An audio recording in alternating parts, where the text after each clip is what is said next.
त्र्यंबकेश्वर ज्योतिर्लिंग महाराष्ट्र के नासिक जिले में स्थित एक महत्वपूर्ण ज्योतिर्लिंग है।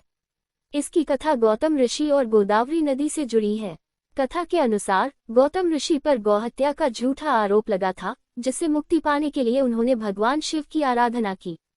भगवान शिव ने प्रसन्न होकर उन्हें दर्शन दिए और गोदावरी नदी को धरती पर लाने का वरदान दिया। साथ ही भगवान शिव ने ज्योतिर्लिंग के रूप में वहां वास करने का निर्णय लिया, जिसे त्र्यंबकेश्वर ज्योतिर्लिंग के नाम से जाना जाता है।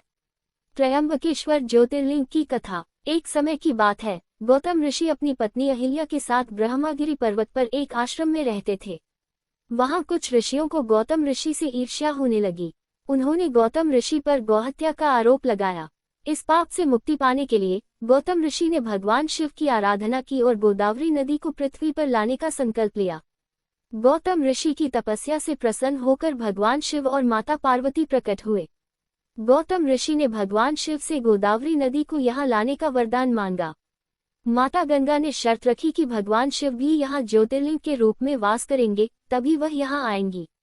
भगवान शिव ने गौतम ऋषि की प्रार्थना स्वीकार की और त्र्यंबकेश्वर ज्योतिर्लिंग के रूप में वहां स्थापित हो गए। इसके बाद गोदावरी नदी गौतमी नदी के रूप में वहां बहने लगी। त्र्यंबकेश्वर ज्योतिर्लिंग में ब्रह्मा, विष्णु और महेश तीनों देवों का वास माना जाता है, इसलिए इसे त्र्यंबकेश्वर कहा जाता है। त्र्यंबकेश्वर ज्योतिर्लिंग का महत्व। त्र्यंबकेश्वर ज्योतिर्लिंग महाराष्ट्र के नासिक जिले में स्थित है। ये भगवान शिव के 12 ज्योतिर्लिंगों में से एक है।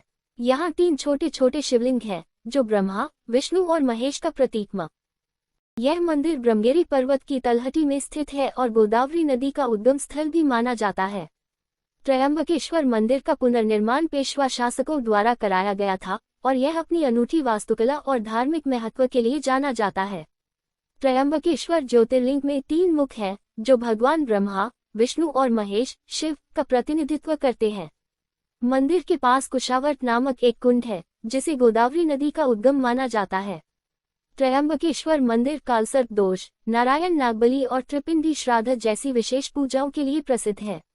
मंदिर का पुनर्निर्माण 18वीं शताब्दी में पेशवा शासक नाना साहब पेशवा द्वारा करवाया गया था। कहा जाता है कि कुंभ मेले की शुरुआत त्र्यंबकेश्वर से हुई थी। गोरखनाथ मठ। त्र्यंबकेश्वर के पास ही 11वीं सदी के संत गोरखनाथ का मठ भी स्थित है। यह मंदिर न केवल धार्मिक महत्व रखता है, बल्कि अपनी वास्तुकला और प्राकृतिक सुंदरता के लिए भी प्रसिद्ध है।